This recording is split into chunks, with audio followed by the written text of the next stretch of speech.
Good morning students. 10वीं वाले बच्चे, सीधे हिंदी विद्यालय के इस ऑनलाइन क्लासेस में आपका हार्दिक स्वागत है। अब बच्चों, यहाँ पे हमारा ये जो व्याकरण में लेसन चल रहा है, समानार्थी शब्द अर्थात पर्यायवाची शब्द। अब यहाँ पे हमारे थोड़े बहुत जो बाकी रह गए उसको देख लेते हैं। जिसकी यहाँ पे सरस्वती, तो सरस्वती के समानार्थी शब्द होते हैं शारदा, हंसवाहिनी, वीणावाहिनी और वाकदेवी। ठीक है। सेना, सेना के समानार्थी शब्द है दल, फौज, कटक। सैन्य भी लिख सकते हो। हिमालय, हिमालय के समानार्थी शब्द है गिरीश, पर्वतराज, गिरिराज, हिमगिरी।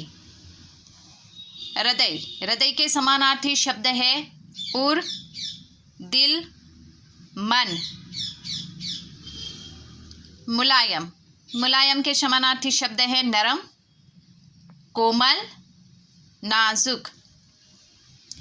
रोचक, रोचक के समानार्थी शब्द है रुचिकर, रसपूर्वक, मज़ेदार।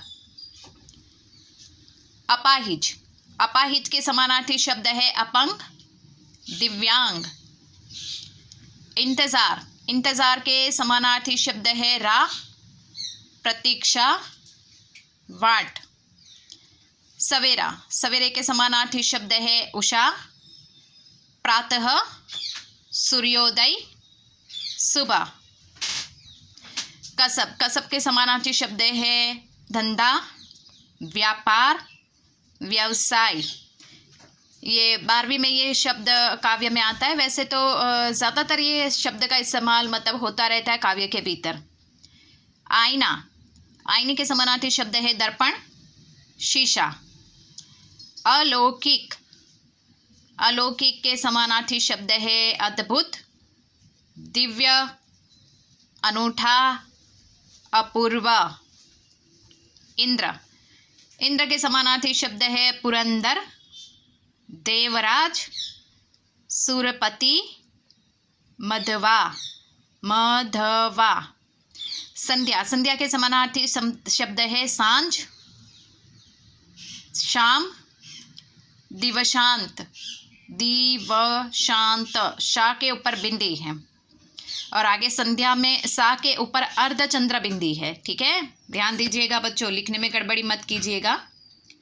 तरकीब, उसके समानार्थी शब्द है योजना, उपाय, तरीका। ब्रह्मा, ब्रह्मा के समानार्थी शब्द है आत्मभू, आत्मभू। पितामह, लोकेश, चतुरानन, चतुरानन यानी जिसके 4 मुख है वह, आनन यानी मुख। जैसे कि रावण के लिए हम जो शब्द का इस्तेमाल करते हैं दशानन। आप कुछ समझ में आया? दशानन, दश है जिसके मुख है वह, आनन यानी मुख। लोकतंत्र, लोकतंत्र के समानार्थी शब्द है जनतंत्र, लोकशाही, प्रजातंत्र। प्रतियोगिता, उसके समानार्थी शब्द है स्पर्धा, कसौटी, परीक्षा। खोटा, खोटा के समानार्थी शब्द है नकली, झूठ, बनावटी, कृत्रिम। नियति, नियति के समानार्थी शब्द है भाग्य, भावी, होनी, प्रारब्ध, प्रारब्ध। ब है आधा ध के साथ जुड़ा हुआ, देख लो, ब है आधा ध के साथ जुड़ा हुआ। उसके बाद पत्ता, उसके समानार्थी शब्द है पत्र, दल, पर्णा, पल्लव। उसके बाद भंडार, भंडार के समानार्थी शब्द है आगार, आगार। गोदाम, मालखाना, संग्रहालय। अब बच्चों, यहाँ पे ये जो शब्द है मैंने आपको बताया, और यहाँ पे कुछ एक शब्द है जो आपको 10 एक शब्द है जो आपको अपनी कॉपी में लिखने हैं, मतलब होमवर्क के रूप में आपको इसके खुद ही जवाब ढूंढ के लिखने हैं। ठीक है, तो यहाँ पे ये आपका होमवर्क है। उसमें से कुछ एक, जैसे कि 2 एक शब्द, ये पत्ता है, नियति है, ठीक है। ऐसा कोई शब्द है, 2-1 शब्द तो आपको ऊपर से ही मिल जाएंगे, बाकी के शब्द आपको थोड़ी मशक्कत करनी पड़ेगी, यानी थोड़ी सी परेशानी झेलनी पड़ेगी। और ऐसे ही शब्द मैंने यहाँ पे दिए हैं जो बोर्ड की परीक्षा में पूछे जाए और जिसके आप जवाब लिख पाओ, ऐसे ही सरल शब्द है, मैंने कठिन शब्द आपको दिए नहीं हैं।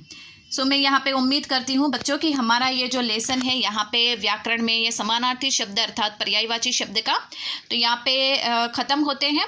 आगे के वीडियो में बच्चों हम समास की चर्चा करेंगे। समास की चर्चा करने के बाद हम वापस जाएंगे कहाँ पे, जहाँ पे पाठ और काव्य है वहाँ पे थोड़ा बहुत व्याकरण, थोड़ा बहुत निबंध, थोड़ा बहुत पत्र लेखन, अपठित गद्यांश, पद्यांश, ये सब कुछ हमें देखना है। तो इस तरह से हम सारे के सारे मुद्दों की भी चर्चा करेंगे।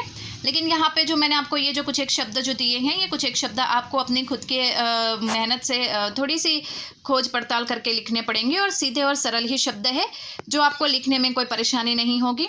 तो वापस एक बार बच्चों कह रही हूँ कि यहाँ तक जितने भी हमने समानार्थी शब्द लिखवाए हैं, बताए मैंने आपको वीडियो में, वो आपको सब अपनी कॉपी में लिखने हैं। और उम्मीद करती हूँ कि आप ये कॉपी आपको बनानी ही बनानी है। यहाँ पे मैं कह रही हूँ आपको हिंदी सब्जेक्ट में ये जो प्रश्नोत्तर की है और ये व्याकरण की है, वो कॉपी आपको जितना जितना समय मिले उतना उतना आपको लिखना पड़ेगा। ठीक है। अब यहाँ पे बच्चों हमारा ये जो लेसन यहाँ पे है ये ख़त्म होता है और आगे से मतलब नए वीडियो में हम व्याकरण के समास की चर्चा करेंगे। Thank you.